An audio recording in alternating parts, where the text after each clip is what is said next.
Welcome, everyone. Settle in.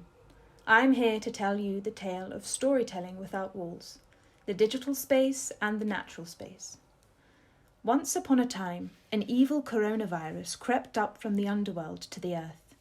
The evil coronavirus raged over all of the people and the animals, causing them to stay away from each other. In one village, there were 4 witches who came from different corners of the earth to study to be drama and movement therapists. And though they had to keep distance, they were also in the midst of learning about this form of healing that was new to them. They saw, as the villagers around them had to keep distance from each other, that connections were being lost and people were becoming so lonely. Through their drama therapy training, they knew of an ancient storytelling ritual that involved the oral tradition of passing on myths and tales through word of mouth. They wondered how bringing back this ancient ritual might help the villagers who were suffering from the evil coronavirus. And so, the 4 witches wrote a letter to the elders and sent it on the wings of an owl called Internet, asking them how others in the past have shared the storytelling ritual and used healing in the outdoors. One village elder wrote back that there was a healer called Alida Gersi who told stories in the forest to promote connection between villagers and the earth, which made the villagers want to take care of the earth more. Another elder wrote back about a healer called Mary Jane Rust, who developed eco-psychotherapy, a practice of eco-psychology, in which she used the symbols of the earth in her practice of walking and talking with villagers in the forest. The 3rd elder wrote about a man called Dr. Martin Shaw, who developed the West Country School of Myth and Story, where people gathered around fires for stories and workshops. Perhaps we could do something like that. The 4th wrote of Ian Siddons Hegenworth, who developed environmental arts therapy to support villagers in the seasons of their life whilst using nature's symbols. Perhaps there is a way, then, to share stories in a space that is not surrounded by walls. Yes, maybe we could learn some things that would help future drama therapists in expanding the settings they use for their practices. The Great Spirit saw the 4 witches' efforts and wanted to help. He thought that because this evil coronavirus was such a new threat to the villagers, that he'd help them by introducing them to a square-faced Zoom monster who offered to fight alongside them during this situation. And he also reminded the villagers that they still have the goddess outdoor nature. So, we have the square-faced Zoom monster who is fighting for us, just like Laura Wood and her colleagues had a telemental health monsters by their side last year when they found that drama therapy is fit for online work. And the year before, when Alisa Milbrook formed an alliance with a similar monster to offer story-making interventions to young people who were isolated. Remember? Oh yeah, that's true. And we also have the goddess outdoor nature, who is stronger than ever now. Is there a way that we could use the storytelling ritual taught to us by the elders in these settings? And I wonder how the listeners of these stories might react differently to each one. Okay, so I suppose we should explore the question, how does the setting in which a story is told influence the listener's experience of it? Love it. How should we do that? What if we hold 2 of the same storytelling sessions, one on the square-faced platform of the Zoom monster, and the other on the historical Hampstead Heath, ruled over by the goddess outdoor nature? Great idea!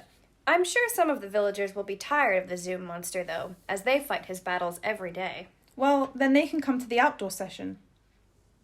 And what about those who are too fearful of the evil coronavirus? They may not want to step foot on the historical heath. Or what about those who are unable to travel? Well, then the Zoom monster can go to them. Well, how will we know that the storytelling ritual actually impacted the villagers? What if we give them all a questionnaire directly after the story to find out how they experienced it? Oh yeah, that's very good. But hold on, we need to make sure that we don't just hear what we want to hear. I personally am not fond of the Zoom monster, but some of the villagers are, right? Have you heard of something called IPA? The elders told me about it. Apparently, it stands for Interpretative Phenomenological Analysis, and it's used as a methodology to understand how the listeners of the story made sense of their experience. Ah, yeah, I know IPA. It would also take our perspective into consideration too. IPA also helps us bracket our biases, so don't worry. And so the 4 witches then went back to their hut and decided to ask 4 villagers between the ages of 20 to 35 to come to each storytelling ritual, as they thought this particular age group would have the most access to technology as well as transportation to get to outdoor nature's historical heath. Let's go to the outdoor nature goddess and ask her for some advice. I would love to host your storytelling ritual, but you must wait until March 29th when the moon permits gatherings of 6. Outdoor nature, I know that you have a magic mantra to protect villagers from the evil coronavirus. Can you teach it to us? Keep this mantra in mind, and everyone will be safe. My son, wash hands, distance, Mask on, wash hands, distance, Oh, I feel a lot more confident and ready to protect all the villagers. Apart from the physical safety, I'm worried about the mental health of the villagers during this anxiety-provoking dark time. The storytelling ritual may bring up emotions in them and they might feel vulnerable. Well, 1,000 years ago, the Great Spirit taught me the wisdom of the 3 C's: communication, consent, and contentment. The 3 C's. So, we have to communicate with them all the details of the storytelling ritual by sending them an information sheet that includes everything they will need to know about the session they will be taking part in. Also, we will send them a consent form that they will need to return before the session, which will include permission to use the data they give us and acknowledgement that we will provide emotional and physical support if needed. This will aid in the containment of the process.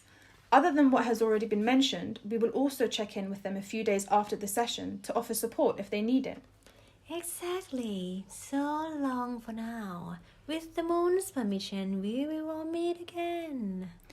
And following the advice that the outdoor nature goddess gave them, the 4 witches sent out the consent forms via the owl called Internet. After the sessions were completed, they reported back to the elders, explaining the procedure thoroughly. So, 2 of us ran the session, 1 facilitator and 1 storyteller. In both settings, the villagers started the storytelling ritual with what is called a body scan, a technique that locals use to help engage them with their bodies in the here and now. After the body scan, the ancient silky tale of sealskin, soulskin was told. The reason we thought this story would work well is that it didn't reflect either the square-faced Zoom monster setting, which was indoors, or outdoor nature's wooded historical heath. The story, published in Women Who Run with the Wolves by Carissa Pinkola Estes, is set in around the ice and sea. Immediately following the story, the listeners filled out the questionnaires that had been prepared by us. The session then ended with the participants offering 1 word before heading off back to their huts. And as promised, we sent a follow-up message by the owl called Internet 3 days later. Now that the moon had given permission for gatherings of 6, the 4 witches were able to come together to analyse the questionnaires. They drew 4 overall themes from the answers in the questionnaires, which were the setting, the session, the culture, and the personal attributes of the participants. The data most relevant to the witches' exploration were those under the setting theme, because the session design was kept controlled for both storytelling rituals. One setting-related matter that came up a lot with the Zoom group was in relation to technology. All participants said it was very easy to access the session because they were familiar with the Zoom monster. Although one participant said they were bothered because during the storytelling, the Zoom monster's focus switched to another member of the group a few times, and they liked following the storyteller's gestures and facial expressions. Oh, that's interesting. In the Heath group, there was also a sub-theme related to accessibility, but it had to do with transportation instead of technology. All the participants found it easy to access the session, but one did mention that the reduced train service due to the evil coronavirus made them worried that they would be late. This could be related to what all the Zoom listeners mentioned about feeling physically comfortable in their personal spaces and how they could choose where they sat to listen. That's interesting, because all participants in the Heath group spoke about how their experience of listening to the story was enhanced by being in an outdoor setting. For example, they all mentioned how physically feeling the cold wind enabled them to immerse themselves in the story. Oh yeah, and 3 of them also spoke about how the nature sounds they were surrounded by, like the birds chirping and the wind blowing, helped them create imagery much better in their head. All participants in the Heath group wondered how different their experience would be had they heard the story in a different setting. More specifically, 3 of them thought about a setting closer to where the story took place, so by the sea, whilst the 4th one thought about an indoor space or an urban area. Oh, that's interesting, because a Zoom participant said they would not attend an outdoor storytelling ritual, as they thought it would affect their concentration and they would not be able to feel the 5 senses so intensely. Yeah, and while another Zoom participant said something similar to the Heath participants, writing, it would be amazing having this session somewhere the story relates, like a houseboat in London. So, technically, they all explained their experience in terms of physical sensations, right? It was just their opinions on whether the physical sensations helped immerse or distract them that differed. Yeah, and maybe their physical sensations are also linked to the physical presence or lack of physical presence of others. Makes sense. So, one sub-theme that emerged from the Zoom group was the privacy or lack thereof. There was some opposing view on this matter within the group. Some said that had we been in the same room, that would have been more engaged. Because, for example, there were noises in the background that would take some focus, and I would at times lose elements of the story. As one participant wrote, while others said that being in their private space made them feel safe. Similar diversity was found in the Heath group too, where one participant mentioned that they enjoyed the sounds of children they heard around the session area, and that it wasn't too noisy and felt private, while another said that it would have kept them more engaged in the story if the session was set somewhere more secluded where you don't have people going past. The Heath session was held in a fairly secluded spot, right? Well, yeah, but during the session a few groups of other villagers did meander by. But that didn't change the session design, did it? Nope. Both the Zoom and Heath sessions ran with the same plan, the only difference being that the Zoom group clicked a link to join, and the outdoor group met at the entrance to Hampstead Heath and walked the storytelling tree together. One participant even wrote that this purposeful journey from the entrance to the tree made them more focused. I see that we have lots of comments about the session itself from both groups, such as mentioning that the information sheet was clear and so the process was stress-free, and multiple participants enjoying the body scan and mentioning that it helped them relax and let go. Yeah, and there were also so many comments about the facilitation style and storytelling itself, such as that a participant felt included and appreciated, and that the tone of voice, facial expressions, and gestures of the storyteller helped them to engage. There were also plenty of comments on the story itself. We don't really have enough time to go into all of those, but it is clear that the participants were all across both groups able to listen and engage with the story and form opinions about it and recognize how it made them feel. Right, moving on.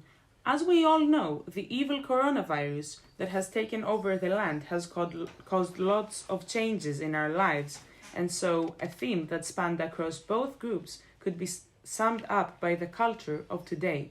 For instance, some of the participants in the Zoom group wrote about how much they have been trapped in their huts, watching their screens during the pandemic. 2 said they wouldn't attend another session held by the Zoom monster because they had seen enough of him already. The Heath group participants also all referred to the evil coronavirus in some way or another. One said they were happy to be out and about doing something rather than being sat at home. Another said the session was a good opportunity to come out of the lockdown cave. However, one did say that this was their first time meeting new people in a long time, so they were worried about it being awkward. Makes sense that they would all mention the pandemic, since we probably wouldn't even be exploring the storytelling ritual in this way if the evil coronavirus wasn't here. Right. The general sense of familiarity with the Zoom monster could also be attributed to the age group and location of participants. Being all young people living in a large urban area, they're probably more likely to have to fight his battles more often. Sure. Of course, our participants were from a range of lifestyles and personalities, though. One mentioned feeling like they could be sat at the pub listening to a story, while another talked about being nostalgic for their family telling them stories as a child. They also said it felt like we were a group of friends sitting together around a fire. So it sounds like there were varied past personal experiences between the participants that affected the way in which they experienced this particular story setting. So, all of the themes we've now mentioned may have played a role in their answers on the final two questions, which were, would you attend another session in the same setting as the one you just attended? And would you attend a similar session Outdoors for the Zoom participants and On Zoom for the Heath participants. Of the participants on the Zoom session, half said they would attend another session and half said they would not, citing too much screen time. 3 out of 4 said they would attend the session outdoors. The fourth said no because they thought it would affect their concentration. Of the participants in the Heath session, all said they would attend another outdoor storytelling session, citing the connection to nature and the immersion in the story, allowing them to let go of things happening outside the session. Also, all participants said they would not, or probably not, attend a session on Zoom, answering that they thought the session wouldn't be as effective and would be restricting and more difficult to engage in. it's interesting how the outdoor group all had the same answer for those last two questions, and the Zoom group was so split. I wonder if the connection between the people in the groups was affected by whether they were with other in person or not. That connects back to our original research question, actually. How does the setting in which a story is told influence the listener's experience of it? It seems like what we found is that the setting did influence the listener's experience in multiple ways. More specifically, those ways were accessibility, including technology and transportation, physical sensations, like feeling comfortable or not, and physical presence of others around the listeners. But we definitely can't assume that these findings apply to every single villager, can we? Exactly. We need to consider limitations, such as the fact that the Zoom group typed their answers, whereas the group sat outside, hand-wrote on clipboards, while sat on the forest floor. One even mentioned their hand cramping and that they hadn't handwritten in a long time since almost everything is done online now. So I wonder if this is the reason the answer from the Zoom group were generally longer and more detailed. Quite possibly. And it was much more difficult to get villagers to come to the outdoor session. Even though most said on their questionnaires that they would come to one, this did not reflect the response we got when we tried to invite people. It was super easy to get people to accept our invitation on the Zoom session, maybe because so many people are so used to using the Zoom monster these days. And maybe less people were willing to commit to coming to the outdoor one because in-person meetings are so rare these days. And also because the setting was held on a weekday morning, when many villagers are working. We chose that time and date because it was the day after the moon permitted gatherings of 6, and we thought the morning would be less crowded, and judging by the amount of villagers around when we arrived and when we left, I think we were right. All of these findings have brought up so many questions. Yeah, like whether different outdoor settings, like the ones suggested by the participants, would impact the experiences of the people listening to the story in more ways other than the ones that were illustrated in our study.